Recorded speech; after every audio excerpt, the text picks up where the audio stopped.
So, hello all, I'm Dr. Ashish Sahadev, and welcome to the new episode on spirituality, astrology. And today we have a special guest. ये है Dr. Sujit Singh. He is an MBBS doctor, but उनको जुनून है astrology में, and he has done a lot of work in astrology, and he's practicing astrology in Gurgaon.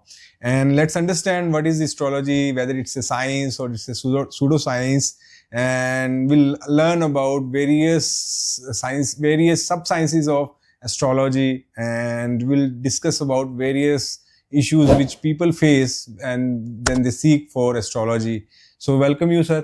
तो sir मैं time waste नहीं करूंगा सर, सीधा क्वेश्चन पे आता हूँ सर. एस्ट्रोलॉजी क्या है सर? आशीष जी, एस्ट्रोलॉजी एक साइंस है. ओके. जो 9 प्लैनेट्स, हाँ 12 राशिज और 27 नक्षत्राज पर बेस्ड है. ओके.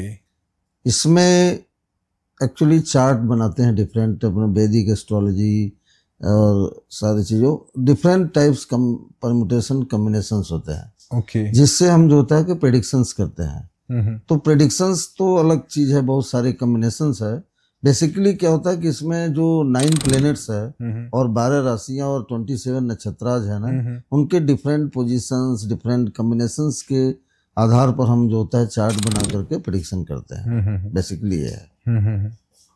तो सर आपने जैसे एमबीबीएस किया, जनरली सर डॉक्टर्स एथिस्ट होते हैं, मतलब भगवान में इतना विश्वास नहीं रखते. आशीष जी, जब तक मैं मेडिकल में पास किया तब तक मैं भी मेडिकल एस्ट्रोलॉजी में नहीं जानता था. अच्छा. एस्ट्रोलॉजी होता क्या है? हाँ. मेरे घर पर भी कोई मैरिज या कुछ भी होता है, कुंडली मिलान ये सब नहीं होती है चीजें.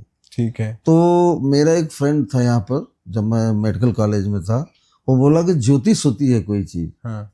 मैं उन दिनों कुछ डिस्टर्ब था, तो वो बोला किसी एस्ट्रोलॉजर से मिलो, देखो सोल्यूशन देंगे. और एस्ट्रोलॉजी होती है. तो मैं बड़ा कंफ्यूज था कि एस्ट्रोलॉजी क्या होती है. तो एक एस्ट्रोलॉजर से मैं मिला इलाहाबाद में. तो मेरा एग्जैक्ट एक्चुअली टाइम नहीं था, टाइम ऑफ बर्थ. तो कुछ बताया, कुछ नहीं बताया, लेकिन बहुत संतुष्ट नहीं हुआ. ओके. लेकिन मुझको भीतर से था कि भाई कुछ हो सकता है, कि कुछ विद्या हो, ग्रहों का कुछ है, इस तरह से चीजें हैं. तो मैं धीरे धीरे अपने से ही पढ़ना शुरू किया.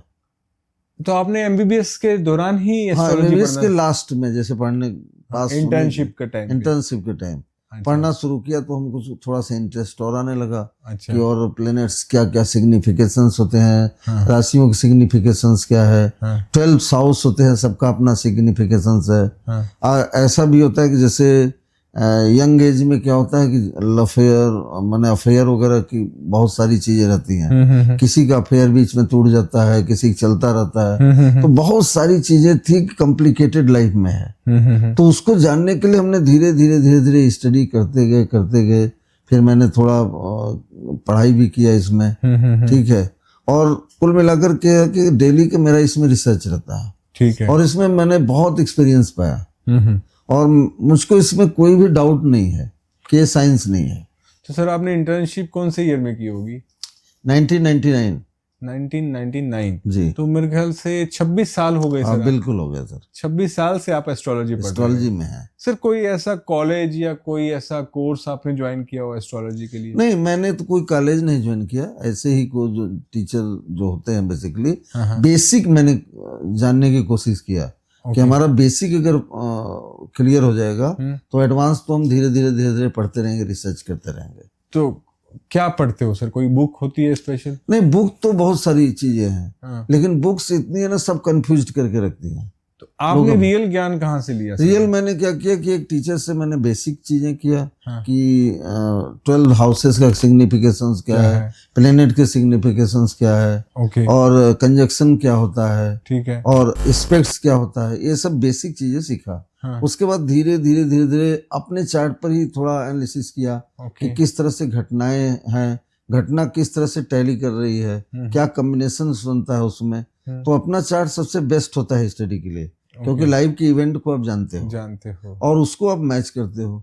किसी को माने स्ट्रेंज का अगर आप चार्ट देखते हो तो आपको वो समझ में नहीं आएगा, क्यों घटनाएं नहीं पता रहती हैं. आपको घटना पता है कि इस एज में आपका मैरिज हुआ है, इस एज में आपके बच्चे हुए हैं. तो आप देखते हो कि उस पार्टिकुलर टाइम पर हमारे कौन से प्लेनेटरी कॉम्बिनेशंस बन रहे हैं. ओके. तो वो रेट्रोग्रेड स्टडी है. तो सर आप मतलब because you are a science student sir, इसको आप साइंस मानते हो या सूडो साइंस? बिल्कुल साइंस है सर, बिल्कुल साइंस, परफेक्ट साइंस है और बहुत हाई लेवल का साइंस है, हाई लेवल का हाँ। साइंस है, इवन अपने साइंस से भी गेटर है, मेडिकल साइंस से यस बिल्कुल है, हाँ। गुड। मेडिकल साइंस भी इससे बहुत सही प्रेडिक्ट होता है, हाँ। वो तो मैं आऊंगा सर मेडिकल एस्ट्रोलॉजी पे। हाँ तो सर एक चीज मैं मतलब बहुत आपने जितनी बातें की उससे बहुत सारे क्वेश्चन निकल के आ गए, बट मेरा क्वेश्चन ये है सर, वैदिक astrology, Gemini astrology, numerology, tarot, देखो सर सारे साइंस का जो बेस है ना वो 9 प्लेनेट्स 12 राशि जो नक्षत्राजी है, उसी में डिफरेंस तरह तरह से हो गया। जैसे करी आप बना लेते हैं, हाँ। तो कहते हैं शाही पनीर बना दो, कढ़ाई पनीर बना लो, हाँ। ये बना लो, थोड़ी थोड़ी चीजें डाल करके हम बना लेते हैं। बेसिक प्रिपरेशन सबका एक ही होता है, हाँ। उसमें थोड़ा नमक मिर्च प्याज सब अलग बना करके ये टेस्ट दे दिया जाता है। तो यहाँ पर भी यही है, जैसे वैदिक एस्ट्रोलॉजी जो होती है वही जान है मैंने, हाँ। 9 ग्रह सब जगह है, 12 राशियां भी हैं, हाँ। और नक्षत्राज भी सब जगह एक ही है। बाकी क्या कि अलग अलग ऋषियों ने अलग अलग पद्धति से उसको अपना प्रेडिक्शन का एक टूल बनाया। तो सर मेरा डायरेक्ट क्वेश्चन है सर, क्या एस्ट्रोलॉजी आपको लाइफ में चैलेंजेस जो आते हैं जी उनको नेविगेट करने के लिए, नेविगेशन में मतलब उन चैलेंजेस को पार करने में हेल्प कर सकती है? लाइफ में सर क्या होता है कि चैलेंजेस आते हैं, कभी कभी देखते हैं आप लाइफ में कि लाइफ आपका बहुत स्मूथ चलता है, आप बहुत हैप्पी रहते हैं। कभी कभी आप मेहनत भी कर रहे हैं, सब कुछ एफर्ट भी कर रहे हैं, लेकिन आउटपुट नहीं है, तो आपके दिमाग में लगता है कि है क्या, आप परेशान होते हैं, तरह तरह की चीजों से लोगों से मिलते हैं। तो इसमें ये देखा गया है कि सब टाइम का प्ले है, ग्रहों का एक पीरियड होता है, ठीक है, उसको महादशा बोलते हैं, अंतरदशा बोलते हैं। जैसे किसी का 20 इयर्स का है, 17 इयर्स का है, 16 इयर्स का है। आपको ये समझो आप कि जिस समय बच्चा इस पृथ्वी पर आता है, इस प्लेनेट पर आता है, उस डेट को और पार्टिकुलर टाइम पर जो नक्षत्र जो ग्रहों की पोजीशन होती है ना वो लेकर के आ जाता है। तो वो सब लॉर्ड थ्योरी के आधार पर चेंजेज होते हैं, उसकी भी फंडा है। उस पार्टिकुलर टाइम पर उसके नक्षत्र सब लॉर्ड चेंज हो जाता है, सब लॉर्ड चेंज। केपी एस्ट्रोलॉजी, इसीलिए केपी एस्ट्रोलॉजी को बहुत ऑथेंटिक माना गया है। ओके। जो वैदिक एस्ट्रोलॉजी जो आंसर नहीं दे पाती इसमें, अच्छा। लेकिन केपी एस्ट्रोलॉजी इसका आंसर देती है। 2 जुड़वे बच्चे पैदा हुए हैं, दोनों के जो होता है सब लॉर्ड डिफरेंस होते हैं, दोनों के जो होता है बिहेवियर अलग होता है, दोनों की एजुकेशन अलग होते हैं, सब कुछ अलग होता है। सब लॉर्ड क्या बोल मतलब? एक एक्चुअली केपी एस्ट्रोलॉजी का एक पार्ट है, जो बेस्ड है सब लॉर्ड और नक्षत्र थ्योरी पर। अच्छा, हाँ, उससे निकल जाता है। तो चैलेंजेस की बात आप कहे, जैसे सपोज करिए कि आपका, खैर हम अभी कर्मा पर नहीं बात करेंगे, ये एस्ट्रोलॉजी है क्या चीज बेसिकली? एस्ट्रोलॉजी 9 प्लैनेट्स का आपके चार्ट में अलग अलग जगहों पर बैठने की एक विद्या है। ठीक। वही सैटर्न, आज के कॉमन में लोग शनि से डरते हैं, राहु से डरते हैं। मैं डरता हूं। वही शनि जो होता है, किसी को राजा बनाता है, किसी का एक्सीडेंट कराता है, किसी को डिजीज देता है, ठीक है।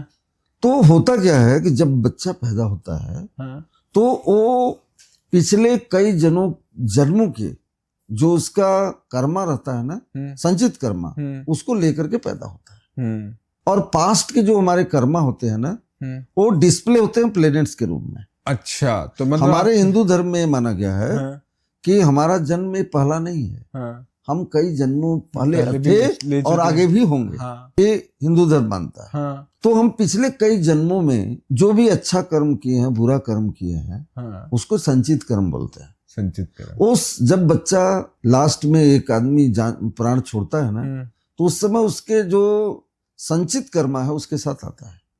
ऐसा नहीं है कि कोई गलत काम किया उसका रिजल्ट नहीं मिलेगा, वो लेकर के बैंक बैलेंस आता है।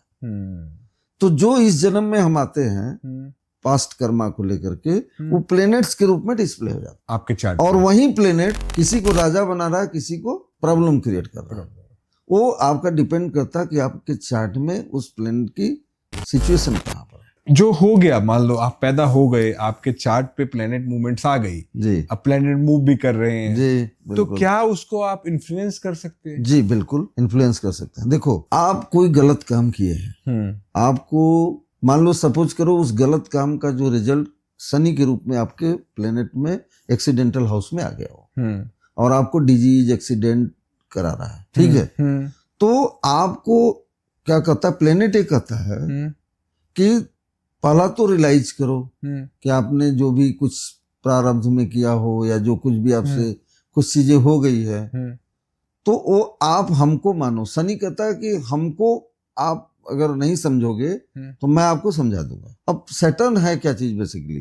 सैटर्न देखो ओल्ड एज को इंडिकेट करता है। ओल्ड एज माने जो बूढ़े लोग हैं उनका रिस्पेक्ट करो। जो हमारे सबऑर्डिनेट्स हैं आपके अंडर, हमारे अंडर या ऐसे किसी के अंडर जो नीचे काम करने वाले हैं, वो सैटर्न है।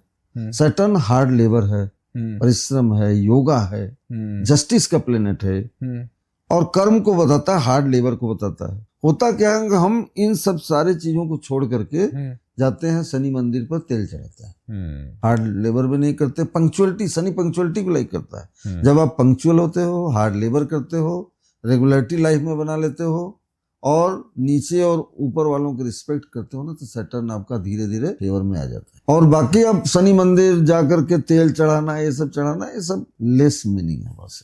सर कोई ऐसा उदाहरण दे सकते हैं कि मतलब जैसे आपने इतनी कुंडलियां देखी होंगी जिसमें किसी का शनि नीच का, मतलब नीच का उच्च का कुछ होता है सर, तो नीच का या उच्च का व्हाटसोएवर, बट उससे आपने कुछ ऐसे उपाय दिए हों, कोई रेमेडीज दी हों जिससे फर्क पड़ा? देखो है क्या चीज, सारी चीज एनर्जी का खेल है। एनर्जी पूरा जो हम आप बोल रहे हैं ना कि वायस भी एक एनर्जी है। एनर्जी है। तो जितने भी प्लेनेट्स है वो क्या होता है, हमको वो तो आते नहीं मारने के लिए, वो रेज इमिट करते हैं। एक वेवलेंथ, पार्टिकुलर वेवलेंथ आती है, ठीक है। वो वेवलेंथ कुछ लोगों के लिए अच्छा होता है, कुछ लोगों को खराब होता है। जो चार्ट आप लिए हो, जो चार्ट लिए हो उसके अनुसार किसी को पनिश कर रहा है, किसी को रिवार्ड दे रहा है। तो अगर मान लो किसी के लिए खराब है वो, तो सैटर्न से रिलेटेड हम उसका क्या करते हैं कि उपाय बताते हैं। जैसे एक निश्चित टाइम पर आपको रूटीन बनाना है, अपना पंक्चुअलिटी बनाना है, रेगुलर रहना है। ऑफिस में जा रहे हो, शॉर्ट टाइम पर जा रहे हो, आप रेगुलरिटी मेंटेन कर रहे हो, हार्ड लेबर कर रहे हो, परिश्रम कर रहे हो, तो अपने आप चीजें सही हो जाती हैं बस धीरे धीरे। कुछ चीजें क्या होती है, जैसे मान लीजिए बैड है तो डोनेट करते हैं। डोनेशन में क्या होता है, आपको एक चीज बताया कि जैसे शनि से रिलेटेड जो डोनेशन है वो मस्टर्ड ऑयल है, उड़द की दाल है, और ये जो काला चना होता है ना खाने वाला, वो होता है। मानना ही जाता है कि जो शनि से जो निकलने वाली वेव्स है और जो चने से निकलने वाली वेव्स है वो मिलती है, ठीक है। तो जब हम खराब जगह बैठा है ना, तो कुछ क्वांटिटी में हम डोनेट करते हैं, तो हमारा शनि क्या होता है, उसका निगेटिव इफेक्ट थोड़ा कम हो जाता है। सर एक और बात, जब मैं एस्ट्रोलॉजी से मिलता हूँ वो कहते हैं कि कुछ जैसे ग्रह आपके पॉजिटिव में है जी, कुछ आपके नेगेटिव में है। बिल्कुल। तो आपको पॉजिटिव ग्रहों पे ज्यादा काम करना है, नेगेटिव ग्रहों पे कम काम करना है, ऐसा कुछ है या उल्टा है? सर देखो, सपोज करो, काम उसकी बात नहीं होती है, सबसे मेन चीज होती है कि किस ग्रह की दशा चल रही है, ठीक है। आपका प्राइम मिनिस्टर इस समय मोदी जी हैं, हाँ। तो हम मोदी जी को मानेंगे कि दूसरे को मानेंगे? उनका रेजिम है, हाँ। तो सारी चीजें उनके अकॉर्डिंग होगा, हाँ। तो मान लीजिए किसी ग्रह की दशा चल रही है, सपोज करो शुक्र की दशा चल रही है, ठीक है, तो शुक्र राजा है ना, हाँ। उसी के रेज आएंगे आपके पास। तो शुक्र के अलावा हम कुछ भी करेंगे, क्या मतलब है उससे, बताओ। तो इसका मतलब है सर आपको हर साल कुंडली दिखाना चाहिए? हर साल क्या होता है, वो तो चेंज होता है, बिल्कुल चेंज होती है, दशाएं चेंज होती हैं, ट्रांजिट चेंज होता है, बिल्कुल चेंज होता है। प्लैनेटरी मूवमेंट जो है आपके जीवन को इन्फ्लुएंस करती है, एग्जैक्टली। परंतु आप अगर अपने आप को चेंज कर लें as per the requirement of the planet, हाँ, आप नेगेटिव प्लेनेट को भी पॉजिटिव की तरफ घुमा सकते हैं, कर सकते हैं, बिल्कुल कर सकते हैं। 100% चीजें नहीं होती हैं, 100 नहीं होती, लेकिन चीजें होती हैं, हाँ। अब आप माइंड सेट बना लो अपना, हाँ। कि इस पीरियड में तो मुझको बहुत ज्यादा मेहनत करना ही है, आप अपना मेहनत बना दिए, रेगुलरिटी कर लिए, कुछ चीजें होंगी, कुछ चीजें नहीं होंगी, हाँ। लेकिन माइंड आपका शांत रहेगा। तो सर इसी से जुड़ा हुआ एक क्वेश्चन ये है कि एस्ट्रोलॉजी आपको आपकी स्ट्रेंथ को आइडेंटिफाई करने के लिए या आपकी पर्सनैलिटी को डिफाइन करने में भी हेल्प करती है? पर्सनैलिटी में भी हेल्प करती है, ओके, हाँ। हर एरियाज को प्रभावित करती है, इवन हेल्थ को इफेक्ट करती है। ठीक है, तो सर मतलब आप एस्ट्रोलॉजी के बेस पे you can identify your strength areas also, कि हाँ। यहाँ पे इस एरियाज में आप स्ट्रेंथ। बिल्कुल बिल्कुल। ओके, करियर काउंसलिंग भी कर सकते हैं आप डिजीजेज निकाल सकते हैं यहाँ से, कौन से डिजीज प्रोन होगा आपका। We will move to the topic, specific topic sir. Love relationship, marriages, love marriages. Ashish ji, मैं लव और मैरिज से रिलेटेड बहुत सारे जो कुंडलीज है ना, हाँ। उस पर देखा है और प्रेडिक्ट भी किया है, बहुत एग्जैक्ट होता है। ओके, और देखो सबसे मेन चीज क्या है ना, एक्यूरेसी डिपेंड करती है आपके टाइम ऑफ बर्थ का। टाइम ऑफ बर्थ आपका जितना एक्यूरेट रहेगा ना, एक्यूरेसी उतना बेटर रहेगा। देखो ज्योतिष में 12 हाउसेस होते हैं, हर हाउस का अपना एक सिग्निफिकेशन होता है। 5th हाउस को लव का हाउस बोलते हैं, लव। और 7th हाउस हमारा रिलेशनशिप का होता है, मैरिज का होता है। तो जब कभी भी हॉरोस्कोप में 5th हाउस एक्टिव होता है, 5th हाउस एक्टिव होने का मतलब उसका लॉर्ड या वहां पर बैठा प्लेनेट एक्टिव होता है, तो आपके जीवन में उससे रिलेटेड माइंडसेट बन जाता है ना। आपको उस तरह की लव अफेयर ये सब करने का मन करेगा, या कोई ऐसी बैकग्राउंड बन जाएगा जो अपने आप होने लगेगा। अब ये डिपेंड करता है कि किसी का रिलेशनशिप 5 महीने चलता है, किसी की देखोगे एक ही से पूरी लाइफ कट जाती है, कोई हर आदमी तीसरे महीने बदलता है, ऐसा भी देखा गया। होता क्या है, जैसे 5th हाउस है, जब हमारे 5th हाउस पर या 5th हाउस के लॉर्ड पर जो लव को इंडिकेट कर रहा है, जब उस पर Mars, Sun, Ketu, Rahu and Saturn का इफेक्ट होने लगता है, तो ये प्लेनेट क्या करते हैं कि सेपरेशन कराते हैं।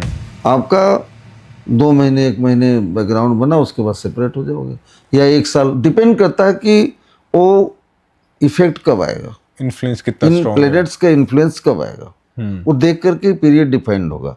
किस पीरियड में एक्चुअली सैटर्न का, राहु का, केतु का, ये सब चेंज होते रहते हैं पोजीशन, कब उसका इन्फ्लुएंस आएगा, तो वो क्या होता है कि फिर आपका काम बिगड़ने लगता है। तो उसमें क्या करेंगे, या तो 2 चीजें कर सकते हैं कि जो निगेटिव इम्पैक्ट आ रहा है, सपोज करो कि राहु एस्पेक्ट दे रहा है, तो हम राहु के एनर्जी को डाइवर्ट कर दे। भाई राहु तो ऐसा तो नहीं राहु आ रहा है, राहु अपने रेज को भेज रहा है और रेज जाकर के सेपरेट कर रहा है, उस रेज को हम डाइवर्ट कर दें।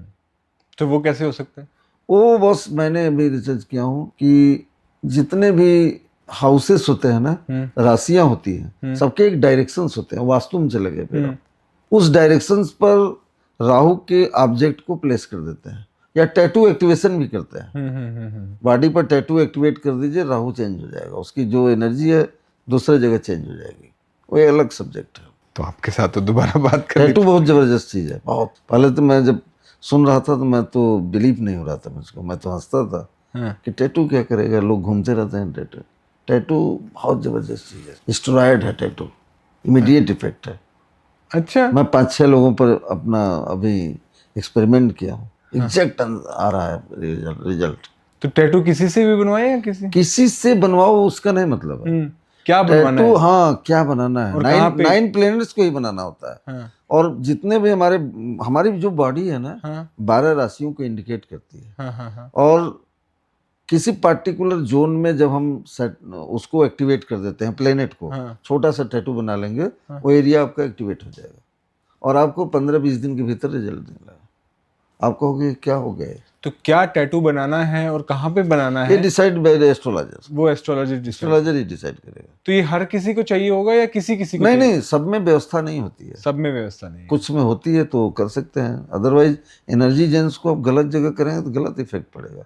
सो टैटू बनाते वक्त एस्ट्रोलॉजर से जरूर पूछें कि कहाँ पे बनाना है और कौन सा बनाना है। नहीं, टैटू तो जो लोग अलग अलग टैटू बनाते हैं वो दूसरी, एस्ट्रोलॉजिकल रेमेडीज का एक पार्ट है, एस्ट्रोलॉजी रेमेडीज का एक पार्ट है टैटू। कि देखो कितने लोग क्या करते हैं, जैसे आपको कहूंगा कि आप एथेइस्ट तो मानते नहीं हो, आपको कहूंगा कि मंदिर जाया करो, आप जाओगे नहीं। आपको कहूंगा मंत्र चैंटिंग करोगे, आप करोगे नहीं। आप कहोगे कि शिवलिंग पर जल चढ़ाओगे, होगा नहीं। सूर्य को अर्घ दो, होगा नहीं। तो आपको आजकल टैटू बहुत फैशन में है, किसी का तो टैटू बना लो, 10 मिनट में टैटू बना लेगा, उसमें तो कोई काम नहीं है उसका, तो उसके लिए काम करेगा। तो जैसे मेरे जैसे एथिस्ट लोगों के लिए मतलब अगर जो इस तरह की रिलीजियस चीजें नहीं करेंगे उनको आप, ये एस्ट्रोलॉजी से रिलीजन से कोई रिलेशन नहीं है इसका। हाँ ये मैं पॉइंट पे आपको आते पक्का हैं। बता रहा हूँ आपको, हाँ, इसका रिलीजन से क्या लेना देना। कोई लेना देना ना? नहीं। तो स्पिरिचुअलिटी आप ये बताओ, सूर्य को मानते हो कि नहीं? से सूर्य सर मुझे सबसे ज्यादा स्ट्रॉन्ग अगर कुछ लगता है तो सूर्य ब्रह्मांड लगता में सूर्य ही सब कुछ है। है। सब कुछ सूर्य है सूर्य सर। जो होता है उसी के, जब तक उसकी रेज, उसकी अग्नि नहीं है तो सृष्टि नहीं चल सकती। हाँ तो सूर्य है, तो इसी तरह चंद्र भी देखे हो ना, हाँ हाँ चंद्रमा को। हाँ। बाकी प्लैनेट्स हम देखते नहीं नहीं है, देखते। बात चलता है बृहस्पति है, राहु है, केतु, ऐसा नहीं है। हाँ तो जब हम दो देख रहे हैं तो वो भी एग्जिस्ट कर रहे होंगे ना। हाँ है? तो इसका मतलब कहीं ना कहीं नेचर ने इनको बना करके कुछ काम ले रहा है इनसे, जो हमारे बियॉन्ड है बस। हमारे कितने एथेइस्ट लोग थे, जब कांटेक्ट में आए उन्होंने देखा, चेंज हो गए बस। ये नहीं कि मंदिर जाने लगे। हाँ देखो, मंदिर जाना एक दूसरी चीज है। हाँ लाइफ में स्पिरिचुअलिटी क्या है? स्पिरिचुअलिटी कभी नहीं कहता कि आप टेम्पल जाओ। हाँ। स्पिरिचुअलिटी कहता है कि तुम पहचानो यार तुम कौन हो, कहाँ से आए हो, जाना कहाँ है, क्या है ये अस्तित्व, क्या है। स्पिरिचुअलिटी ये बताता है। स्पिरिचुअलिटी कहता है कोई न कोई शक्ति है, कोई न कोई एनर्जी है, कोई न कोई पावर है, जो उसको ईश्वर, अल्लाह, जो भी कुछ कर लो, कहीं एग्जिस्ट कर रहा है। वो कहाँ पर है? नहीं मानने के तो आप ईश्वर को भी नहीं मानते हो। सर मैं मानता हूँ एक पावर है। तो पावर है, तो पावर क्या है, कहाँ है, ये जानना स्पिरिचुअलिटी है। वो खजाना क्या है, वो खजाना क्या है, हाँ, और कहाँ है, कैसे ऑपरेट करता है। हाँ, ये बहुत इच्छा है सर, है ना, ये जानने की बहुत इच्छा हाँ, है। तो वही वही चीज रहस्य है। तो ईश्वर ने, नेचर ने क्या किया, हाँ इतने बड़े सृष्टि को रेगुलेट करने के लिए 9 प्लैनेट्स बनाया बस, कि तुम लोग रेगुलेट करो। ओके। हाँ, सारी चीजें चल रही हैं देखो। तो ये चीजें आपको इम्पैक्ट करती कभी हैं। कभी देखते होगे आप, सुनते होगे हाँ कि लीन एंड थिंग पर्सनालिटी है, हाँ सुबह दौड़ भी रहे हैं, सब कुछ कर रहे हैं, उसके बावजूद भी हार्ट अटैक हो जाता है। हाँ। उस समय क्या मन करता है आपका, कि मेरे बस में तो कुछ है ही नहीं यार।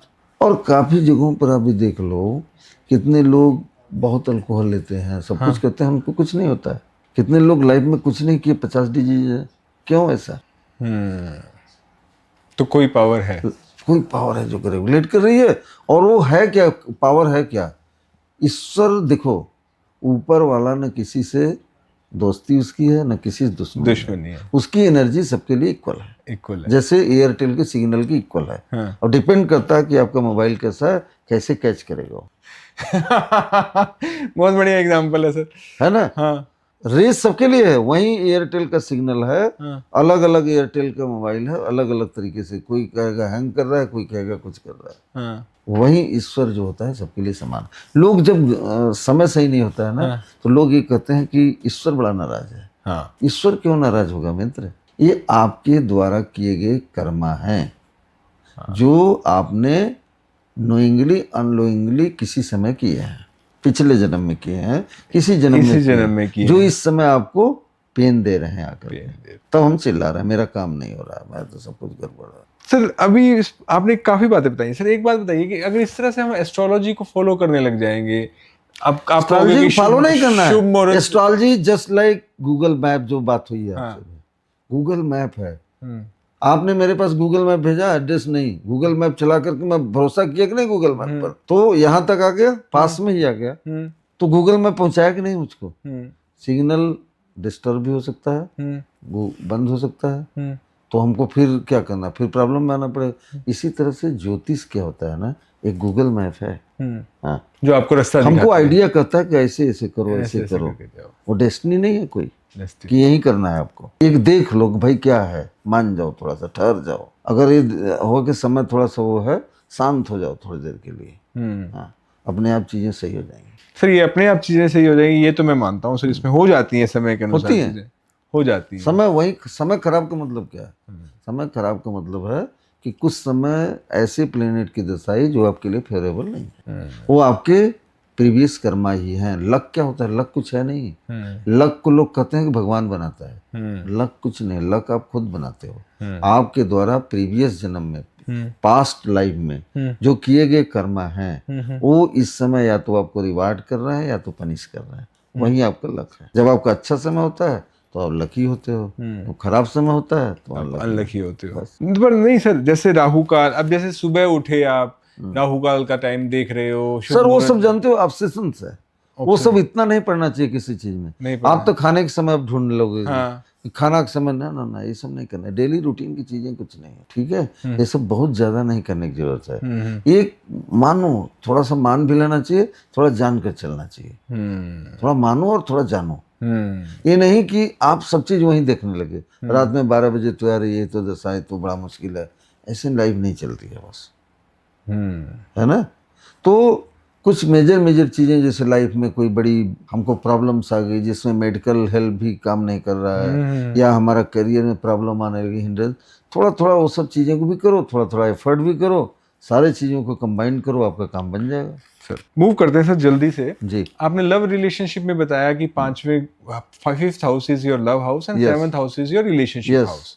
सर करियर का कैसे है? करियर का देखो क्या होता है, जिस तरह से इसका होता है ना, जॉब का 6th हाउस होता है, 10th हाउस होता है। तो जब उससे रिलेटेड प्लैनेट्स हमारे एक्टिव होते हैं और अच्छे पोजीशन पर होते हैं, स्ट्रांग होते हैं, पावर में होते हैं, तो हमको जॉब की अपॉर्चुनिटी क्रिएट होती है। कितने लोग एजुकेशन ले लेते हैं, पता लगा जॉब ही नहीं मिल रहा उनको, तो डायरेक्टली इनडायरेक्टली प्लैनेट्स एक्टिवेट होता है तो जॉब मिल जाती है, ऐसा कुछ नहीं है उसमें। 6th and 10th house. 6th house. तो फिर बिजनेस का हाउस क्या हुआ? बिजनेस 7th हाउस होता है। Business 7th, business and partnership. Business and partnership 7th house. 7th house है। तो सर किसी अब देखो, हाँ, कई लोग मेरे पास आए हैं कि मैं बिजनेस करना चाहता हूँ, मैंने चार्ट देखा था, हम कहे कि पार्टनरशिप में करना चाहता हूँ, तो मैंने देखा कि तो 7th हाउस पर बहुत निगेटिव इन्फ्लुएंस है, आपके तो पार्टनरशिप चलेगा ही नहीं, ठीक है। लोग माने नहीं, 1 साल बाद आगे वहीं कर दिए, सब लड़ाई हो गई, सब टूट गया, सब कुछ हो गया। तो वैसे लोग क्या सर इंडिविजुअली बिजनेस कर सकते हैं? इंडिविजुअल करें, पार्टनरशिप नहीं होगा उसमें। पार्टनरशिप नहीं होगा। जी बिल्कुल, क्लियर कट होता है, ये सब चीजें बहुत हेल्प करती हैं, ये रियली और एग्जैक्ट आंसर आता है इसका। एग्जैक्ट आंसर आता है। बिल्कुल। तो लव हो गया, करियर हो गया, सर डिसीज। डिजीज, देखो डिजीज क्या होता है सर ना, बड़ा इंपॉर्टेंट चीज है। एक होता है डिजीज, जैसे फीवर हमको आ गया, या पैर में दर्द हो गया, कफ कोल्ड हो गया, इसको क्या कहेंगे, मतलब शॉर्ट ड्यूरेशन वाली डिजीज है। एक होती है क्रॉनिक डिजीज, कैंसर हो गया, ट्यूबरकुलोसिस हो गया, ठीक है, डायबिटीज हो गया, हाइपरटेंशन हो गया, कार्डियक डिजीज हो गई, ये सब, पैरालिसिस हो गया, पैरालिसिस हो गया, स्ट्रोक हो गया, ठीक है। तीसरा होता है इन सब होने के बावजूद हॉस्पिटलाइजेशन, हॉस्पिटल का चक्कर या हॉस्पिटलाइजेशन, है ना। तो आपको चार्ट देखकर ये करना कौन सा है। घर होगा इसके लिए? हाँ वही तो बता रहा हूँ आपको। देखो 6th हाउस जो होता है ना, डिजीज का होता है, ओके। और 8th हाउस जो होती है ना, जिसको मृत्यु भाव बोलते हैं, हाँ। और वो गूढ़ रहस्य का भाव है। जितने भी सीक्रेट चीजें होती है ना, वो 8th हाउस से आती है। जैसे एस्ट्रोलॉजी है, जितनी भी हमारी स्पिरिचुअलिटी है, मंत्र चैंटिंग है, साधना, जितने भी चीज होते हैं, CBI CID सब 8th हाउस से आती है, जो गुप्त चीजें हैं, गुप्त सर्विसेज होते हैं, मैन्युफैक्चरिंग कंपनी है, वहां से डेथ भी आता है, क्रॉनिक डिजीज वहां से आता है, ओके। सडन हैपनिंग वहां से आती है। Okay. 8th house sudden happening का है। और 12th हाउस जो होता है, 12वां घर जो होता है, टोटल 12 घर ही होता है, 12वां घर हमारा जो होता है ना, हॉस्पिटल होता है, hospital, hospitalization, jail, custody, disappointment, expenditure, खर्चे, इन सब चीजों को बताता है। अब अगर मान लीजिए आपके चार्ट में 6th हाउस एक्टिव है, 8th भी है, 12th भी है, तीनों का कॉम्बिनेशन बन गया, तो आपको बीमारी भी होगी, क्रॉनिक भी होगा, हॉस्पिटलाइज भी होंगे आप। तो सर आपने सारे हाउसेस बताए, आपने लव बताया, आपने करियर बताया, आपने डिसीज बताया, पर आपने ये भी बताया कि जो ग्रह नेगेटिव इन्फ्लुएंस करते हैं जी डिफरेंट हाउसेस को, उनको, उनकी एनर्जी को आप डाइवर्ट कर सकते हैं to certain extent by doing certain remedies. Yes exactly. And these remedies are kind of, sir कोई देखो रेमेडी सर क्या होता है ना, कई चीजों होती है, मंत्र चैंटिंग भी एक रेमेडी है, डोनेशन रेमेडी है, ठीक है, टैटू भी एक पार्ट ऑफ रेमेडी है, और मेन यही होता है डोनेट करना। सर डोनेशन का कोई पर्टिकुलर वे है? सर मुझे सिर्फ सबसे अच्छी जो चीज लगती है, जब मुझे बुरा टाइम आता है तो मैं डोनेट करता हूँ। सर यही तो बात है कि आप मानते नहीं हो, लेकिन अपने आप ही काम हो। सर डोनेट मैं इसलिए नहीं करता हूँ क्योंकि मुझे भगवान से मतलब गुस्सा भगवान होता से नहीं है। है, भगवान से गुस्सा होता है कि बुरा टाइम दिया तो ले, फिर मैं वो नहीं दिए हैं, ये पहले समझो आप, बुरा टाइम वो नहीं दिए हैं, हाँ वो आपके कर्मा दिए हैं। वो क्यों उनसे देंगे यार, भगवान इनको ज्यादा मानेंगे, हमको नहीं मानेंगे, ऐसा क्यों होगा? ऐसा तो आप जो क्वेश्चन पूछ रहे हैं ना, जब देखो, जब प्लैनेट्स 8th हाउस में हो, 12th में हो तो डोनेशन करना चाहिए। कौन सा प्लेनेट से? कोई भी प्लेनेट, अच्छा, उसका डोनेशन ऑलवेज बेटर है, बेस्ट रेमेडी है वो। Best remedy. 8th हाउस में अगर कोई प्लेनेट फंसा हुआ है हाँ। जो आपको क्रॉनिक डिजीज देगा या प्रॉब्लम्स देगा या आपकी सारी चीजें दिक्कत देगी, तो उसके लिए डोनेट करो। आप जितना डोनेट करोगे उतना लाइफ आपकी ठीक रहेगी। 8th and 12th house. ठीक है सर, लास्ट क्वेश्चन सर।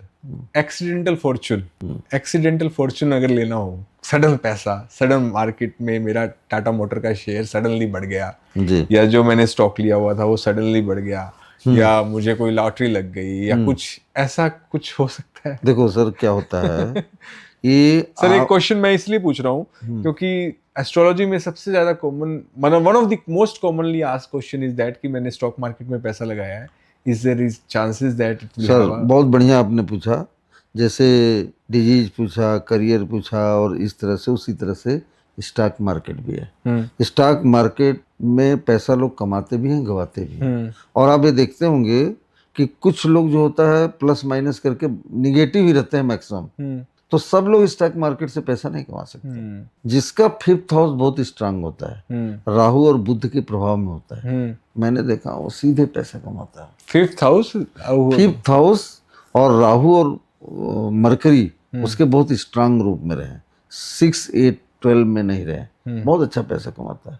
और दूसरा एक चीज और बता दें, पैसे के लिए 2nd हाउस होता है, धन आपकी जो होता है, धन, समझ रहे हैं? तो हाउस क्या होता है? हाउस का मुखिया जितना स्ट्रांग होगा वो घर स्ट्रांग होगा ना, उतना स्ट्रांग होगा। तो आपको ये देखना है, जैसे मैंने कहा आपको कि 2nd हाउस धन का है, अब हमको क्या करना है, 2 चीजें देखना होगा कि उसका मुखिया कैसा है और 2nd हाउस पर बुरे प्लेनेट का कितना प्रभाव है। प्रभाव आप सपोज करें आपका घर है, आपके घर का जो मेन मुखिया होगा वो डिसीजन मेकर होता है, डिसीजन मेकर, उसके पास पावर है, वही चीज उसको घर को ऊपर ले जा सकता है, डुबा सकता है, डुबा सकते हैं। दूसरा चीज, कितने बैड एलिमेंट आपके घर पर लगे हुए हैं। तो आपका मुखिया अगर स्ट्रांग है तो कोई कुछ कर पाएगा क्या? नहीं। अमेरिका जो स्ट्रांग है कोई बोलता है? नहीं बोलता है ना। सही है। तो आपके घर के मुखिया के देखो, आप घर का मुखिया खराब जगह बैठ गया, उसकी पावर कम हो गई, तो वो पैसा देगा आपको? नहीं। पैसा आपका, कहते हैं लोग, संचित जो पैसा जमा है वो भी चला जा रहा है, वो भी चला जाए, एक्सपेंडिचर हो रहा है, खर्चे बहुत हो रहा है। तो मुखिया जो है ना उसको स्ट्रांग करो, उसके एनर्जी अगर खराब जगह बैठ गया है तो उसके पावर को बढ़ाओ, तब आपका काम बनेगा। अगर नहीं करोगे, बैठे रहोगे, तो ऐसे ही है, 2 रोटी कभी मिलेगी कभी नहीं मिलेगी। बहुत चीजें इसके थ्रू आप कर सकते हो, लेकिन सबका लिमिट है, लिमिटेशंस है। ऐसा नहीं कि सब कुछ हम कर लेंगे भगवान हो जाएंगे, ऐसा नहीं होता है। उन्होंने जो बनाया इस विद्या की गरिमा को मेंटेन करते हुए हम बहुत चीजें कर सकते हैं। मेडिकल एस्ट्रोलॉजी में तो बहुत बढ़िया कर सकते हैं। और एक होता है, किसी को देखे होंगे आप कि आज बात हो रही है, कल सुने अरे यार इसके पास इतना करोड़ रुपए आ गए, उसकी लॉटरी लग गई, इसका ये हो गया, ये भी देखते हैं। वो कैसे होता है? वो 8th हाउस से होता है, 8वां घर खजाना है, अनअर्न्ड इनकम बोलते हैं उसको, एक्सीडेंटल फॉर्चून, अनअर्न्ड इनकम, वो 8वां घर होता है। 8वां घर किसी का मजबूत है, उसको डाउरी में बहुत पैसा मिल जाएगा अचानक, पेरेंटल पैसा विरासत में मिल जाएगी। अब अडानी अंबानी के जो बच्चे हैं उनको क्या स्ट्रगल करना है? तो उनका 8वां घर, वो डेस्टिनी है कि नहीं? डेस्टिनी है। उनको क्या पड़ी बताओ, उनके घर में पैदा हो गए, यही बहुत बड़ी फॉर्च्यून है उनके लिए। तो 8th हाउस जो होता है ना, बड़ा रोल, जो लोग बहुत मिलीनियर बिलीनियर है ना, 8th हाउस उनका बहुत स्ट्रांग होता है। मृत्यु भाव, उनके जो उनका लाड होता है बहुत इंपॉर्टेंट होता है, बहुत स्ट्रांग कंडीशंस में होता है, सीधे उठा कर रख देता है। Perfect sir. मतलब एक चीज जो मुझे समझ में आई है कि हर घर का एक प्लेनेट है जिसको आपको स्ट्रॉन्ग करना है, और जो नेगेटिव प्लेनेट जो इसको इन्फ्लुएंस कर रहे हैं उनको आपको कमजोर करना है। भाई आप देखो अजीत जी, आप काम कर रहे हो, काम आपका चल रहा है, आपको ये करना है कि भाई मैं जो काम कर रहा हूँ ऐसे ठीक है, लेकिन और अच्छा करना है। जनरली कॉमन क्वेश्चन है। तो आपको क्या करना होगा, आप एक बार अपना एनालिसिस अगर कराते हैं तो उससे आपको डेफिनेटली हेल्प मिलेगा। दूसरा चीज क्या है, जो डूबा है उसको किनारा चाहिए। जिसके पास कुछ नहीं है, पहले बहुत अच्छा था अब तो गड़बड़ हो गया। बहुत लोग, हम एक केस जानते हैं कि जैसे बहुत अच्छी जॉब थी, अचानक दशा चेंज हुआ, एकदम सीधे 5 लाख सैलरी थी, 2.5 लाख, 2 लाख, 1 लाख हो गया, नौकरी जाते जाते रुक गई। तो बहुत सर्कमस्टेंसेस है बस। and they are influenced by और मैं ऐसे नहीं बता रहा हूँ, हाँ.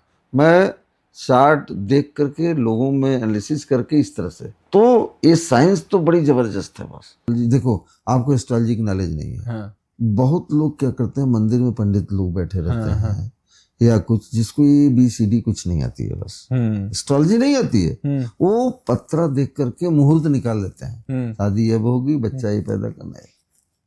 They don't know about astrology. Astrology का कोई ज्ञान नहीं है, लेकिन उनको ये ज्ञान है। राहु, शनि, बुध ये सब जानते हैं। वो आपको कह देंगे काल सर्प दोष है। अब काल सर्प देख करके आपका दिमाग खराब होगा। उधर काल भी है, सर्प भी है, कोई बड़ा मुश्किल समय है। मतलब शनि के 7.5 आ गई आपको, ठीक है, पितृ दोष है, मंगल दोष है, ये सब चीजें हैं। ये करके लोगों को डरा देते हैं। एस्ट्रोलॉजी डराने की विद्या नहीं है बॉस। एस्ट्रोलॉजी इतनी मजेदार और खूबसूरत चीज है ना, आपको ऐसी गाइड गूगल मैप देगा, लाइफ आपकी सवर जाएगी, आपको लगेगा मजा आ गया यार। हम जाम में जा रहे थे, इधर से बताया, मैं इधर चला गया, ये तो अच्छा हो गया। सही है सर। लेकिन होता क्या है, अब लोग क्या होता है कि इसकी ये पूजा करा लो, इसकी ये पूजा करा लो, इसकी ये पूजा करा लो। 5 रुपए की रेमडी में आपको गूगल मैप में पैसा लगा भेजने में, अपने को डाइवर्ट कर लेना है, बस आपका काम बन जाएगा। तो ये जो लोग हैं ना, ये लोग बदनाम कर दिए हैं। लोग पैसा कमाने के चक्कर में या इस तरह के मिथ क्रिएट करके कि ये है। डरना क्या है यार, केवल क्या होता है कि एक निगेटिव इन्फ्लुएंस के रूप में प्लेनेट आते हैं। उस निगेटिव जो प्लेनेट है, उसकी ऊर्जा को आपको डाइवर्ट करना है। आप जैसे मंगल, आपको निगेटिव एनर्जी है, मंगल से रिलेटेड डोनेट कर दो, उसकी एनर्जी डाइवर्ट हो जाएगी, काम बन गया आपका। परेशान क्या होना है। तो बहुत सी बड़ी खूबसूरत चीज है एस्ट्रोलॉजी, इतनी खूबसूरत चीज है ना कि क्या बताऊं आपको। लेकिन इसमें कंटिन्यूअस रिसर्च में रहना होगा। कोई मास्टर नहीं है, कोई मास्टर नहीं। जितने आप देखो, जितने ज्यादा आप रियल रहोगे, पैसे के पीछे भागोगे नहीं, ईश्वर पर विश्वास करोगे, सब्जेक्ट के डीप नॉलेज में हमेशा पकड़ बनाए रखोगे ना, उतना मजा है बस। उतने लोगों को कल्याण कर सकते हो। और सबसे ज्यादा मजा जानते हो क्या है? एक आदमी जो परेशान है ना, उसके लाइफ में एक किरण दिखाना ना, जो है ना, उससे ज्यादा कुछ नहीं है। बस बता रहा हूँ, एक आदमी रो रहा है जिसको डायरेक्शंस नहीं मिल रहा है ना, उसको डायरेक्शन को आप थोड़ा क्लियर कर दो ना, तो जो मजा मिलेगी आपको क्या बताऊँ। आपको पैसा नहीं फुलफिल कर पाएगा। लोग कहते हैं इतने का पैकेज है, ले लो, इसमें क्या रखा है? उसमें कुछ रखा नहीं। वो तो बिजनेस माइंड वाली बात हो गई। हम जी 5,000 में आधे घंटे काम करते हैं, वो बात पर मैं विश्वास नहीं करता। हमसे जुड़ा हुआ, हम तो पूरा, आप जुड़ गए तो भाई जुड़ गए आप, तो लाइफ लॉन्ग चलता रहेगा। सही है। राइट सर, ठीक है sir, thank you for your time sir. बहुत आपने बहुत चीजें अच्छी बताई हैं, और मतलब अभी एक राउंड और सर मैं आपके कोई नहीं, ठीक है, जब कहेंगे हम टाइम निकाल के बात करेंगे आपसे।